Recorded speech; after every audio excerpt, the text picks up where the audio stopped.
ఆమోదించబడిందే కదా. ఆమోదించిన తర్వాత దానికి కట్ ఆఫ్ డేట్ ఏం పెట్టారు, దాని అమలు తేదీ. కట్ ఆఫ్ డేట్ అంటే అమలు తేదీ అనమాట. అమలు తేదీని ఏం చేశారు, నియోజకవర్గాల పునర్విభజన నాటి నుండి ఆచరణలోకి వస్తుంది అని. నియోజకవర్గాల పునర్విభజన ఇప్పుడు ఏడాది 2026 జరగాలి. అది జరిగిన తర్వాత నుంచి నియోజకవర్గాలకి ఈ లెక్కన వస్తుంది దేశవ్యాప్తంగా.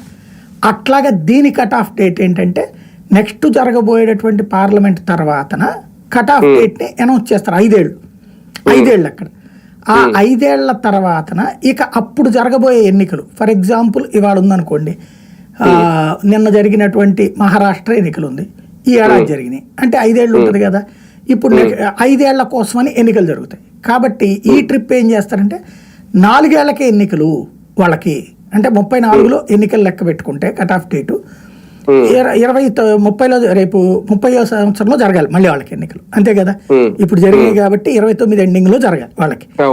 29 ఎన్నికలు జరిగేవాడికి 30 వరకే నీకు ఉంటది, 32 వరకే ఉంటది, లేదా 33 వరకే ఉంటది నీకు. ఇట్లాగా ఒక కట్ ఆఫ్ డేట్ పెట్టేసి తర్వాత జరగబోయే ఎన్నికలన్నీ కూడా ఆ డేటుకి 3 ఏళ్ళు అయితే 3 ఏళ్ళు, 2 ఏళ్ళు అయితే 2 ఏళ్ళు, ఏడాది అయితే ఏడాది, 5 ఏళ్ళు అయితే 5 ఏళ్ళు. ఒక్క 4 రాష్ట్రాలకి ఏ ప్రాబ్లం ఉండదు మనకి.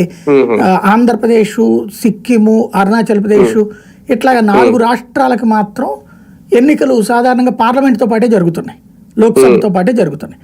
ఈ 4 రాష్ట్రాలకి ఇంక కొత్త టెన్షన్ ఏం లేదు. కానీ ఇప్పుడు తెలంగాణకు ఒక 6 నెలలు పోతుంది, కర్ణాటకకి ఏడాది పోతుంది. ఇట్లాంటి వాళ్ళందరికీ ఆ తర్వాత జరగబోయే ఎన్నికలు 4 ఏళ్ల కోసం ఎన్నికలు, లేకపోతే 3 ఏళ్ల కోసం ఎన్నికలు. ఇప్పుడు ఢిల్లీది ఉంది, రేపు జనవరిలో జరుగుతాయి. వాళ్ళకి అప్పుడు 3.5 సంవత్సరాలకే లేకపోతే 4 సంవత్సరాలకే ఎన్నికలు అని చెప్తారనమాట.